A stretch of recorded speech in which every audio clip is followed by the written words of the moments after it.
When you get married, it's not, okay, I can discard you. You marry for better or for worse, in sickness and in health. In the next 10 or 20 years, we're all going to be experiencing this in some way or another. The ones that are the most devastating are the families who bring the loved one. They just don't know what else to do with them. And they just don't know what else to do, so they bring them to the hospital. Well, the silver tsunami's coming. It's so hard to think, that what could he possibly have been thinking standing out there at that airport with that little dog? And the hardest ones are the patients that have no one. The problem is the hospital's not the place for someone to be. Under the circumstances, she should be punished. Nobody does that to anybody. Channel 9 has shown a light on something that we as legislators need to step up to the plate and start problem solving.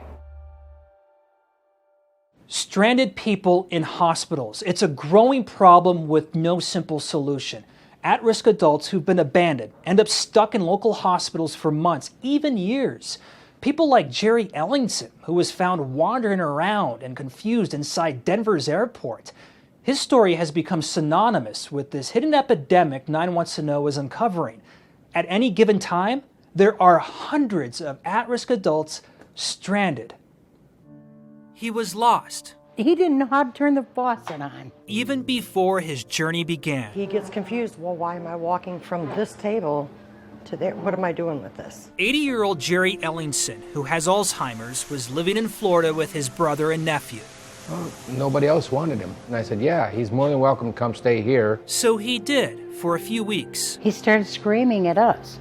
And the next thing we knew, he packed all of his bags up and out the front door he went. Jerry's sister-in-law said they had no choice but to call his daughter. Eventually she came and got him and took him down to Fort Myers and put him in a motel. There, Jerry stayed for a few more weeks until his daughter gave up as well. Pamela Roth, who had power of attorney at the time, sent her dad home to someone you'd think would take him in, his wife, Jackie. Pamela said goodbye to her father, sending him by himself on a one-way trip to Denver. The only warning he and his dog were coming, this text.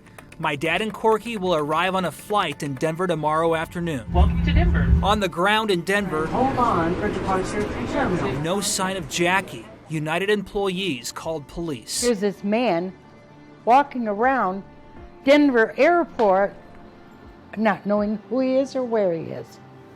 What do you think Jerry was experiencing when this was happening? Fear. Fear.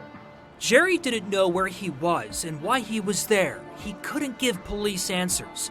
Police reports paint a picture of how officers struggled with this case and hit a brick wall when calling Jerry's estranged wife, Jackie. Your relationship with Jerry, where is it at right now as it stands? I have no use for him. I mean, a man that wants to kill me, come on, I don't want to live with him. Nobody would take Jerry in. Not his wife, not his daughter, who even texted, "If you need to drop my dad at a homeless shelter, it's fine. I just want him to have a roof over his head, please." She could care less about her dad.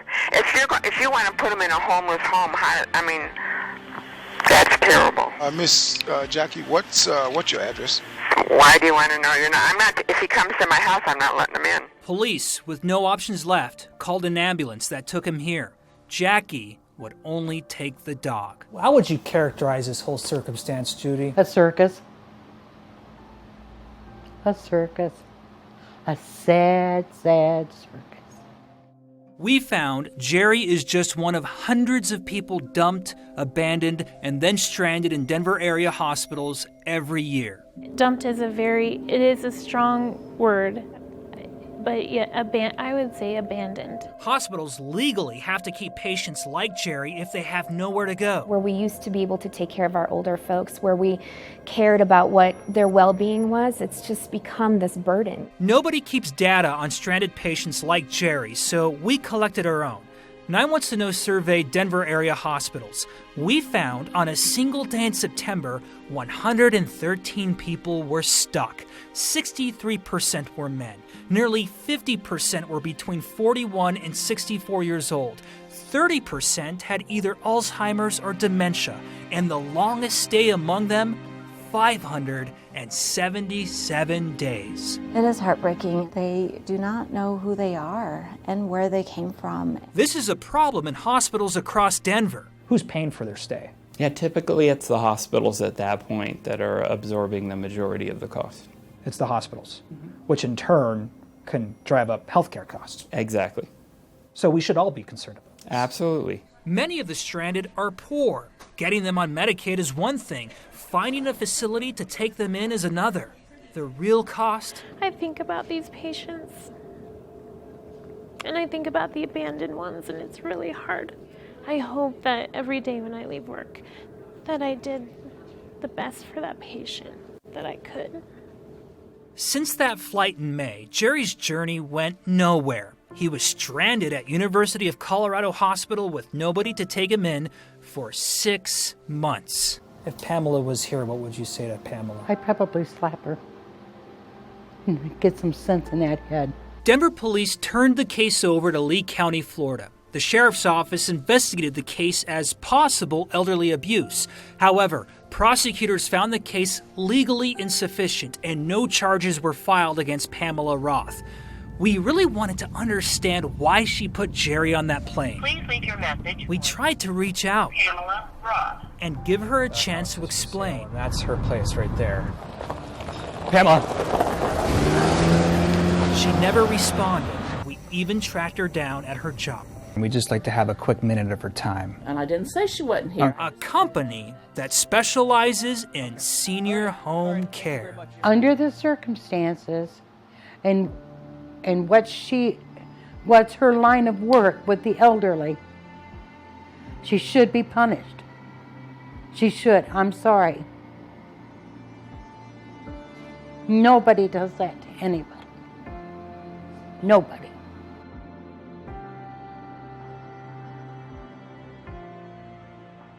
Prosecutors in Colorado and in Florida declined to charge anybody in Jerry's case. Jerry is now out of the hospital and has a legal guardian. His sister tells us she believes he is safe and living in a nursing home. But we found nursing homes are also dumping people who end up stranded.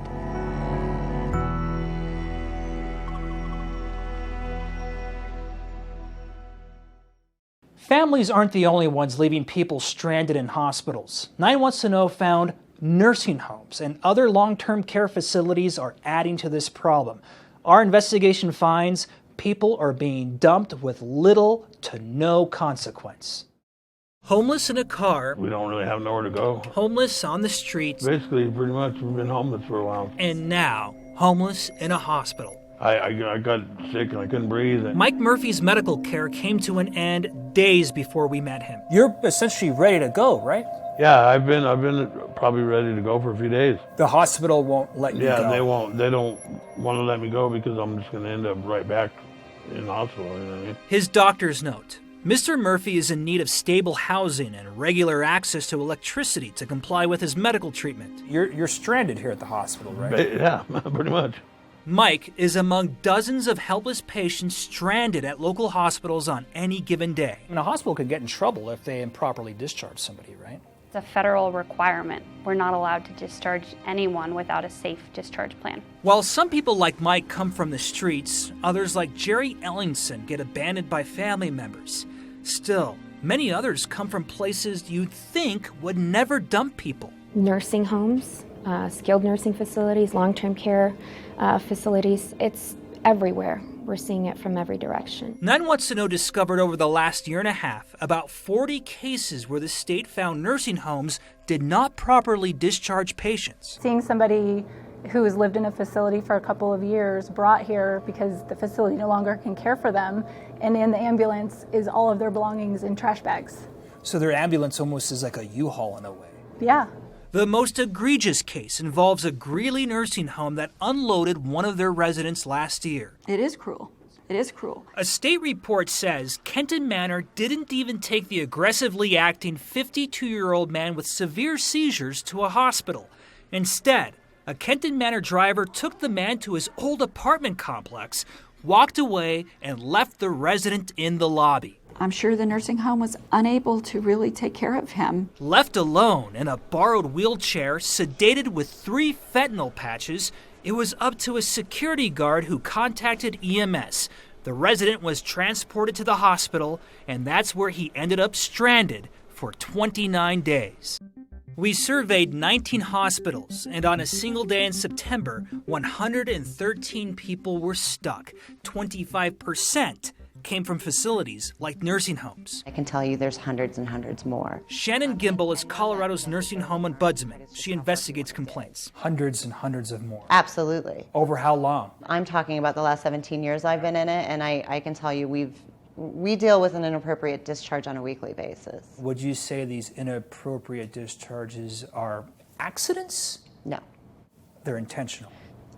I'd say more often than not they're intentional. It's a unique phenomenon, and I think it's incredibly rare. The only one who would talk for nursing homes is Doug Farmer, the president of the Colorado Healthcare Association. That's definitely not good practice. We would discourage that kind of behavior. At the end of the day, so many of these cases are heartbreaking. The state agency that has the power to come down hard on nursing homes doesn't. Let's remember, if our nursing facilities don't remain viable, they don't stay in business. Randy Kirkendall admits they're very reluctant to shut down facilities. You know, our goal here at the Department of Public Health and Environment is not to put facilities out of business, because we need those beds.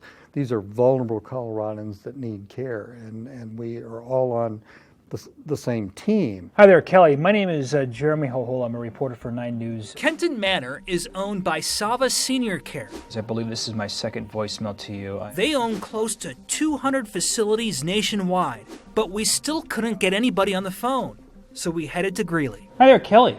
Yes. How you doing? My name is Jeremy Hohol. I'm a Cannot reporter. do any interviewing right now. No. I wasn't here. I heard about your call. Our corporate office is supposed to get back. Okay, yeah. Please have your corporate office call me. I'd like to get an explanation from them. We'll wait till hear from the corporate office if they call back. We are still waiting for that call. Just one example of how nobody wants to explain why they're dumping the unwanted who end up stranded in hospitals. This is a system-wide failure, and we can't fault any individual for the failure of our system as a whole. And meanwhile, these people have nowhere to go. Right. Yeah. Where can they go now? Well, where can they go now? They're often still at our hospitals. If places like nursing homes just can't handle difficult patients, well, who can? What's the fix here? I wish there was a silver bullet solution. There is a glimmer of hope in one Colorado city.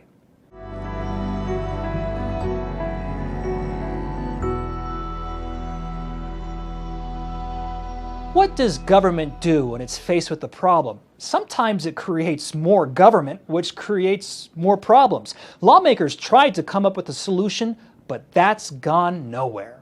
So it is 10:04, and I'm going to call the... Month in. We're going to start with introductions. Month out. First agenda item. 5 unpaid public officials. Turning to the next agenda item. Conduct what sounds like the longest Monopoly game ever. Less than $2,000 in our cash fund. If you think your meetings at work go nowhere. Any discussion? All those in favor, aye. I welcome you to the Office of Public Guardianship. I would like to request a minor revision. Created by lawmakers nearly 2 years ago, the Office of Public Guardianship would hire guardians to help the hundreds of patients stranded every year in Colorado hospitals. That need is only going to grow with our aging population here in Colorado. Over the past year, how many people have you guys helped? 0. 0. 0. Nye wants to know how this public agency has failed to help even one person. This is not viable. We can't make it work. It hasn't gone anywhere. That is a true statement. The problem is when the office was created, the legislature provided no funding, requiring it to run on nothing more than donations. So you guys got to throw a massive bake sale then. We have done so, yes. Well, it turns out nobody wants to donate to the government. And how much money do you guys have? Less than $2,000. And how much do you need? $1.7 million to hire the director. Are you ever going to get there? We do not believe that it's a viable funding source at this time. Even the industry that lobbied for this office in the first place refuses to help out. And why don't hospitals fund this office? Well, it's the Office of Public Guardianship program, so it's a public function, and it's been our preference, and during the legislative session, we spoke about this preference that it be funded through state government money. Why can't hospitals, maybe through a foundation, donate to the Office of Public Guardianship? Again, it's a public office, and it should be funded through government money. Office is requesting $657,400. The legislature continues to deny any funding to the Office of Guardianship. Staff is recommending against this. That's right. The government won't pay for it. Fundraising efforts have failed, leaving the commissioners to raise the money themselves. I don't have the skills as a grant writer or a fundraiser. That is not my profession. I'm an attorney by profession. I think if we can actually get this office working and working well, that we're going to see some very positive outcomes for people. Democratic lawmaker Dave Young co-sponsored the Public Guardian bill. He admits it's not perfect, but something is better than nothing. We never let the perfect be the enemy of the good. This isn't the enemy of the good, this is pure evil. Activist Maureen Welch disagrees. She may be the one person who is happy the office is unable to function. What I would like to see is more safeguards and more oversight. Maybe we need to press the reset button and see there's some not only funding issues that need to change. So any other questions, comments, or concerns? At this point, the Office of Public Guardianship will continue to meet in a borrowed room with no money as more than 100 people on any given day remain stranded in Denver hospitals. What's the fix here? I wish there was a silver bullet solution. It is the question. I can't tell you today that we've come up with any solution. There is no magic wand. But I don't know how to fix it either. We are listening to you. We're also hearing from Colorado lawmakers.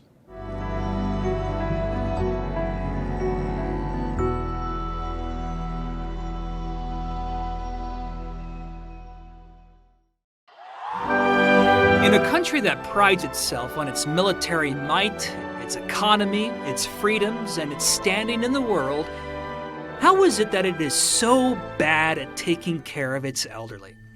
In a recent international study, the United States ranked at the bottom for quality care of older folks when compared to 10 other developed countries like Canada. The story of Jerry Ellingson, an 80-year-old man with Alzheimer's abandoned by his family, shocked our investigative unit at 9 News. A sad, sad circus. He was found wandering around at the airport, alone, after his daughter sent him on a one-way flight to Denver because she was done taking care of him. She could care less about her dad. I mean, that's terrible. Jerry's story, while extreme, is a symptom of a broken healthcare system that lacks the ability to care for those who can't care for themselves. As we discovered horrific cases of at-risk adults abandoned and then stranded in local hospitals, sometimes for years, what is equally horrific is a lack of ideas or solutions to save these lost people. And meanwhile, these people have nowhere to go. They're often still at our hospitals. What's the fix here? I wish there was a silver bullet solution. It is the question. I can't tell you today that we've come up with any solution. There is no magic wand. But I don't know how to fix it either. Hospitals have become de facto warehouses for the unwanted and helpless. And while we are proud of our country for many good reasons, the United States is not united in its care of those who made our country so great. Something's gotta change. There are too many people stranded, costing hospitals and taxpayers millions of dollars every year. One hospital tells us it will spend $18 million this year alone. Lawmakers who have seen our reporting say that is unacceptable. Channel 9 has shown a light on something. It's really exciting to see that you were shedding light on this issue. Colorado lawmakers Jonathan Singer and Jesse Danielson say it's time for the legislature to come up with a plan to help people stranded in hospitals. Anytime we can bring attention to the plight of Colorado's elders, it makes it easier for us to get business done in the Capitol. We as legislators need to step up to the plate and start problem solving. Whatever plan that is, they say, it needs to happen soon. The silver tsunami's coming. Whether we like it or not, in the next 10 or 20 years, we're all going to be experiencing this in some way or another. We can either get ahead of it or we can let it crash over us. This is a real opportunity that you've actually helped with. I read your story and I recognized that you were noticing that there weren't a lot of solutions for these folks that are getting stranded. Jill Hess Campbell is the director of a nursing home in Colorado Springs. She wants to open up 2 buildings on their property for the stranded. There is this unmet need. We have unused space. Before she can use that space, nursing home regulations need to change that would allow her to take in more people with diagnosed mental illnesses.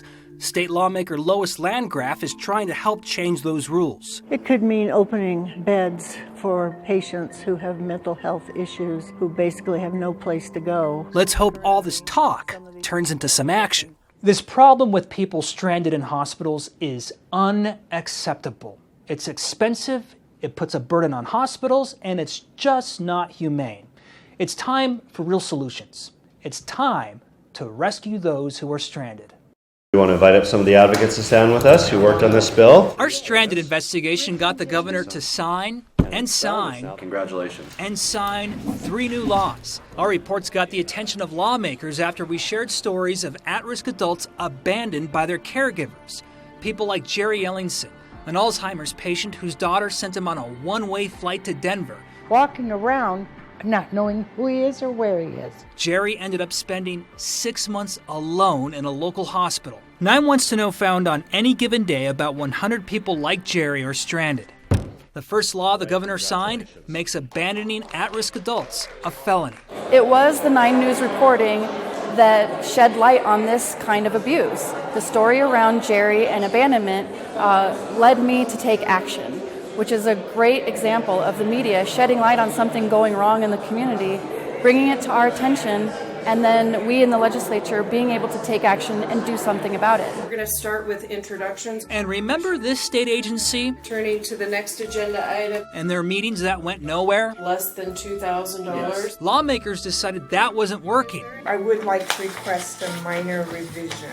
Today, the governor signed a second bill giving the Office of Public Guardianship $800,000 to hire 4 guardians to help abandon at-risk adults in Denver. I'm thrilled, absolutely thrilled. It's been a long road to get here, but we've got to start. It is 1160. Earlier this month, the governor signed a third bill that creates a new type of care for more difficult patients. 3 bills that will help people who can't help themselves. All right, congratulations.